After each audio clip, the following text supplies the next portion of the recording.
విఘ్నేశ్వర షణ్ముఖ పార్వతీ సమేత పరమేశ్వరాయ నమః. Ramadevi astro and వాస్తు ఛానల్ని వీక్షిస్తున్న ప్రేక్షకులకు స్వాగతం. 2024 జూన్ నెలలో గ్రహ సంచారం ఇలా ఉంది. రవి వృషభంలో సంచారం చేస్తూ 15వ తేదీన మిథునంలోకి ప్రవేశిస్తాడు. మీనంలో సంచరిస్తున్న కుజుడు జూన్ 1వ తేదీన మేషంలోకి ప్రవేశించి ఈ నెలంతా మేషంలోనే సంచరిస్తాడు. బుధుడు వృషభంలో సంచరిస్తూ 14వ తేదీన మిథునంలోకి ప్రవేశించి 15 రోజులు మిథునంలో సంచరించి 29వ తేదీన కర్కాటకంలోకి ప్రవేశిస్తాడు. గురువు వృషభంలో సంచారం చేస్తున్నాడు. శుక్రుడు వృషభంలో సంచారం చేస్తూ 12వ తేదీన మిథునంలోకి ప్రవేశిస్తాడు. శని తన స్వక్షేత్రమైన కుంభంలో సంచారం చేస్తున్నాడు. రాహు మీనంలోను, కేతువు కన్యలోను సంచరిస్తున్నారు. ఈ గ్రహస్థితిని ఆధారంగా చేసుకొని ధనురాశి వారికి ఈ మాస ఫలితాలు ఎలా ఉన్నాయి, చిన్న చిన్న పరిహారాలు ఏం చేసుకోవాలో చూద్దాం.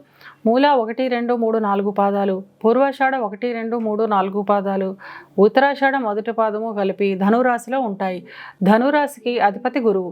ధనురాశి వారికి ఈ మాసం మిశ్రమ ఫలితాలు ఉంటాయి. ధన ఆదాయం బాగుంటుంది. ఖర్చులు కూడా అధికంగానే ఉంటాయి. నూతన గృహాలు, బంగారం వంటివి అధిక మొత్తంలో కొనుగోలు చేస్తారు. చిన్న చిన్న అనారోగ్య సమస్యలు అధికంగా చికాకు పెడతాయి. సోమవారం రోజున శివుడికి అభిషేకం చేయించడం ద్వారా ఈ ఇబ్బందులు తొలగుతాయి.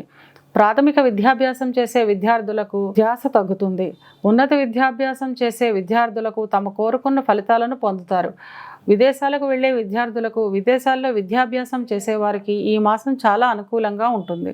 ఉద్యోగ ప్రయత్నం చేసేవారికి 2వ వారం తర్వాత అనుకూల ఫలితాలు ఉంటాయి. ఉద్యోగం చేస్తున్న వారికి కార్యాలయాల్లో శ్రమ అధికంగా ఉంటుంది. పై అధికారుల ప్రశంసలను పొందుతారు. వ్యాపారస్తులకు ధన ఆదాయం బాగుంటుంది. భాగస్వామి వ్యాపారస్తులకు భాగస్వామ్యుల మధ్య ఎప్పటి నుంచో ఉన్న భేదాభిప్రాయాలు తగ్గడం వల్ల వ్యాపారాభివృద్ధి ఉంటుంది. వివాహం కాని వారికి ఈ మాసం వాయిదా పడే అవకాశం ఉంటుంది. వివాహం అయిన వారికి జీవిత భాగస్వామితో చిన్న చిన్న విభేదాలు, మాట పట్టింపులు వస్తాయి. ఈ మాసాంతానికి అన్ని సానుకూలమయ్యి గృహంలో ఆనందకరమైన వాతావరణం ఏర్పడుతుంది. సంతానం గురించి ఎదురు చూసేవారికి ఈ మాసం శుభవార్తలను వింటారు. ఈ మాసం ధన ఆదాయం బాగున్నప్పటికీ అంతకు మించిన ధన వ్యయం కూడా ఉంటుంది. చిన్న చిన్న అనారోగ్య సమస్యలు విసుగు, చికాకుని కలిగిస్తాయి. విహారయాత్రల నిమిత్తం, విలాసాల నిమిత్తం అధిక ధన వ్యయం చేస్తారు. ఈ వ్యయాన్ని కొంచెం అదుపులో ఉంచుకోవడం మంచిది.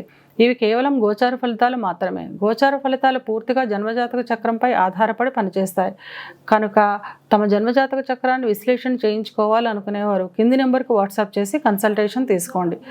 ధనురాశి వారు అనుకూలతను పెంచుకోవడానికి, ప్రతికూలతను తగ్గించుకోవడానికి 3 మంగళవారాలు దుర్గాదేవి కుంకుమ పూజ చేయించడం ద్వారా అంతా మంచే జరుగుతుంది.